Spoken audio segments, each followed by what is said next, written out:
Let's get ready to talk sports, entertainment, and innovation. It's time for SEICon Shorts.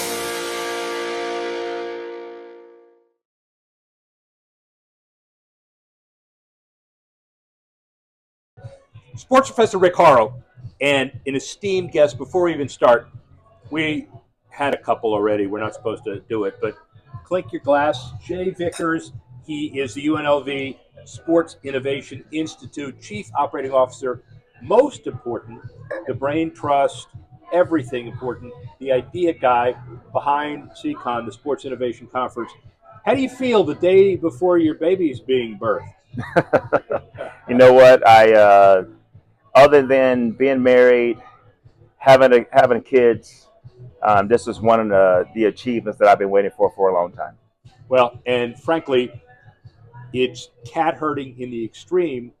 But when you think about what this conference will do and is doing, 45 panels, 200 speakers, and we all have spoken at conferences before.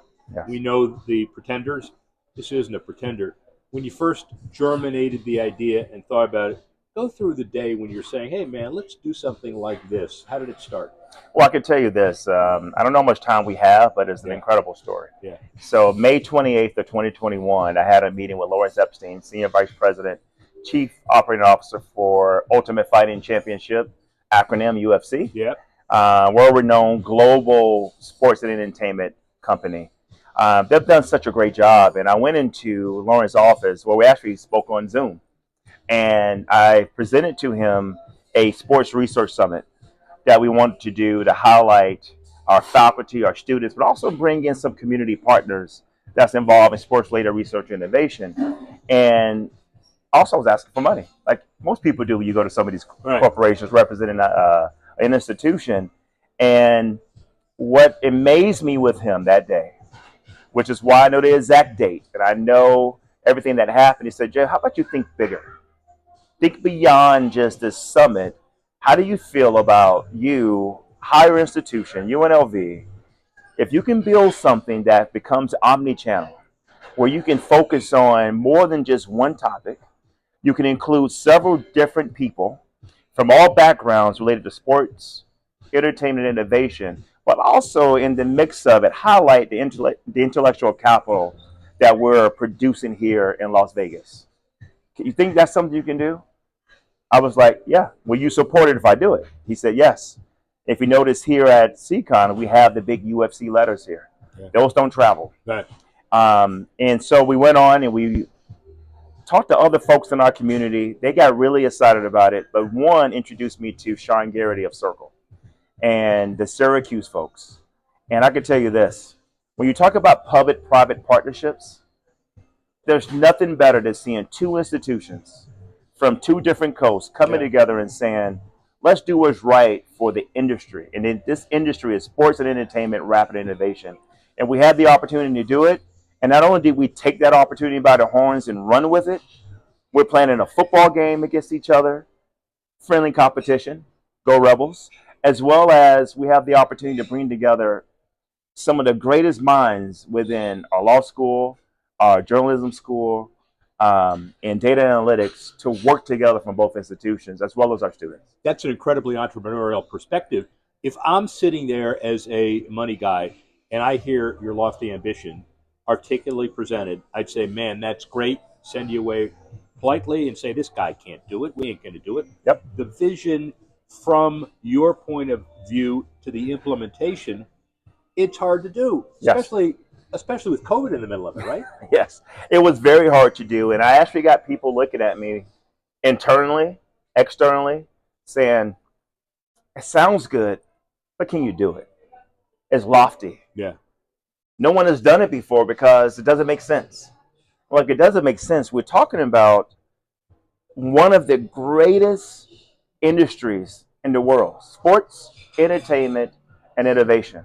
Why doesn't it make sense? And I think what happened is because we were talking about all the different topics you can learn here at SEICon, from NIL to fashion to music and everything in between, I think people didn't realize it's a conference like any other where you're educated, you have the opportunity to collaborate, and hopefully through that you have some deal making. We talked about it before, and we'll talk about the deal-making piece and why this is so unique.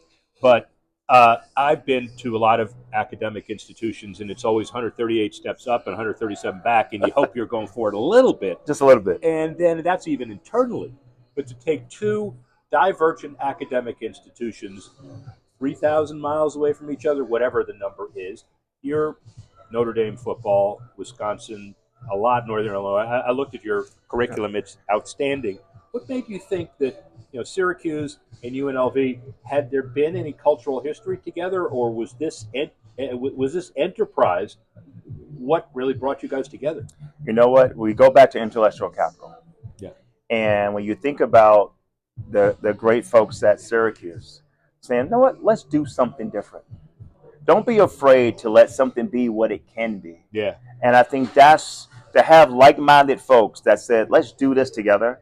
First started with Sean Garrity, Syracuse alum, saying, I really love this. How can we take this to the next step? Sean is unbelievable, right? Exactly. And that's what he did. And he said, Jay, are you okay with us working together? Being partners. Not only did we become partners, we became brothers. Yeah. How can we work together to bring our two institutions together? Let them see something everybody says, you can't make that work. And so to be here at July 15th of 2024 and opening doors to SEICon is a dream come true. So you played for the Notre Dame football team from 95, 96 to 2000? 96 to 2000. What was harder, playing successful football or organizing this conference? You know what? I think I don't want to compare what's harder. What I want to say is when you go to these great institutions, if they're doing their job correctly, they're not just teaching you how to make an A in a class. They teach you how to be prepared for success. And I would tell you through the great leadership that I've been a part of, people say, oh, you're lucky that happened. You were able to get this sponsorship and that person. But I just go back to what Coach Holt said. Luck is when opportunity meets preparation. And luckily for me, that also transcended what our friends at Syracuse. And they were very opportunistic and wanted to be a part of something special. And that's why we're here. And it's holistic, and the growth is amazing. And when you take a look at the cooperation between the two schools, there doesn't seem to be any territorial infighting at all. You know what? There's no territorial infighting, but come October 14th, 2024 at Allegiant Stadium, there'll be a little bit of infighting between the Rebels and the Orange. And that's all that needs to be. Friendly competition with the Rebels winning.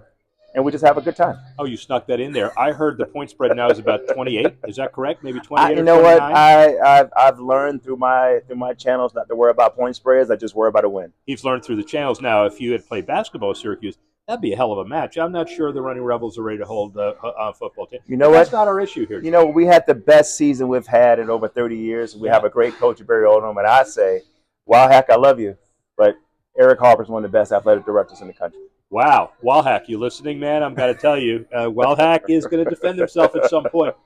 Future of SEICon, legacy, franchise, talk about it. You know what? The future is bright. I think we have proven with the registration where it's at today and the excitement around SEICon that definitely we'll have another SEICon every year here in Las Vegas. But also what we're seeing is people are, how do you bring SEICon to our city?